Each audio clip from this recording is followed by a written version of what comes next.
Salut tout le monde, ici Yanis, ravi de vous retrouver sur la chaîne dédiée aux voitures. Aujourd'hui, comme ces derniers temps, on va parler des modèles chinois. Installez-vous confortablement, il y aura beaucoup d'informations utiles. N'oubliez pas de vous abonner à la chaîne et de laisser un like. Alors, on attaque directement avec les erreurs du Geely Atlas, et plus précisément, comment les lire et comprendre ce que ces codes veulent nous dire. On va se concentrer sur quelques codes d'erreur courants, comme le fameux U160, le E30, le P0700, et bien sûr le P0420. Commençons par le plus simple, ou du moins, celui dont on parle le plus souvent, le code P0420.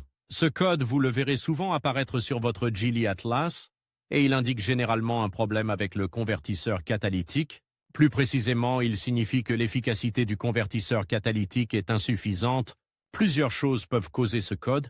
Il peut s'agir d'un convertisseur catalytique défectueux, bien sûr, mais aussi d'un problème avec la sonde lambda, celle qui mesure la composition des gaz d'échappement. Une sonde lambda défectueuse peut envoyer des informations erronées à l'ordinateur de bord, ce qui déclenche le code P0420. Il est également possible qu'une fuite dans le système d'échappement soit à l'origine du problème. Cette fuite peut perturber le fonctionnement du convertisseur catalytique et entraîner ce code d'erreur. Donc si vous voyez le P0420, il ne faut pas paniquer, mais il est crucial de faire un diagnostic plus approfondi. On ne peut pas simplement remplacer le convertisseur catalytique sans vérifier les autres éléments. Un bon mécanicien ou même un passage à la valise de diagnostic permettra d'identifier la cause exacte du problème. Maintenant, parlons des codes U160 et E30. Ces codes sont un peu plus énigmatiques et leur signification peut varier légèrement selon le contexte. Le U160 est souvent lié à un problème de communication entre différents modules électroniques du véhicule. Cela peut être dû à un câblage défectueux, un connecteur mal branché ou même un problème avec un module lui-même. Le diagnostic du U160 nécessite l'utilisation d'une valise de diagnostic pour identifier précisément le module ou le circuit en cause. C'est un code qui demande une expertise plus pointue. Quant au code E30, il est souvent associé à des problèmes liés au système électronique du véhicule, mais sa signification précise nécessite une analyse plus détaillée avec une valise de diagnostic.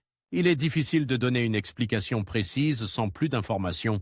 Il est important de noter que ces codes, U160 et E30, sont souvent liés à des problèmes électriques ou électroniques et nécessitent donc une intervention plus technique. Enfin, le code P0700.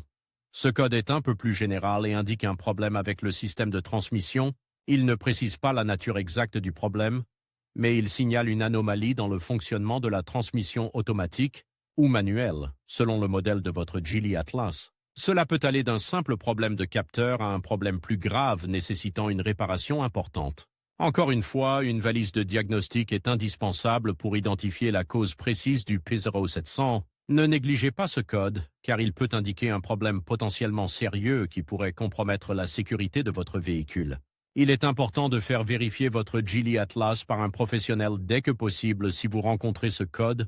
Voilà, j'espère que ces explications vous ont été utiles. N'hésitez pas à partager vos propres expériences avec les codes d'erreur de votre Geely Atlas dans les commentaires ci-dessous. Et si cette vidéo vous a aidé, n'oubliez pas de vous abonner pour ne pas manquer les prochaines.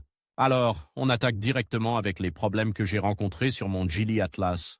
On va commencer par l'erreur P0700, un code qui fait froid dans le dos pour beaucoup de propriétaires.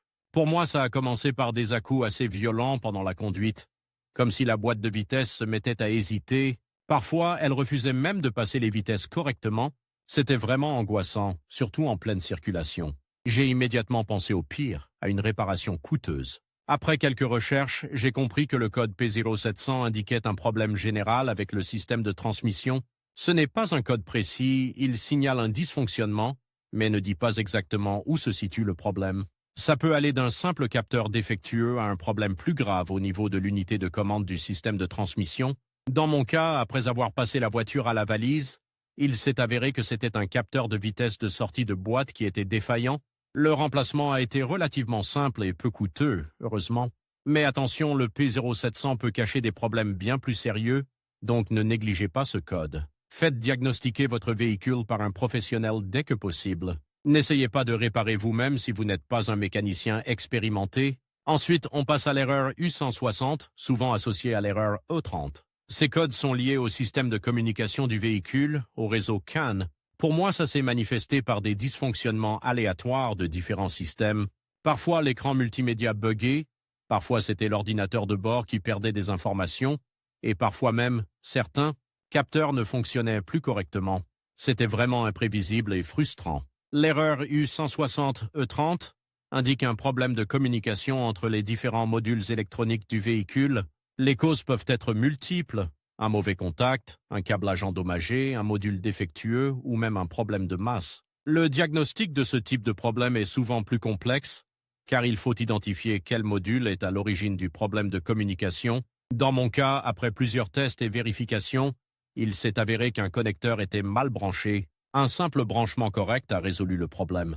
Mais encore une fois, si vous n'êtes pas à l'aise avec l'électronique automobile, il est préférable de confier votre véhicule à un professionnel. Il possède les outils de diagnostic nécessaires pour identifier la source du problème avec précision. Ne vous lancez pas dans des réparations à l'aveugle, vous risqueriez d'aggraver la situation.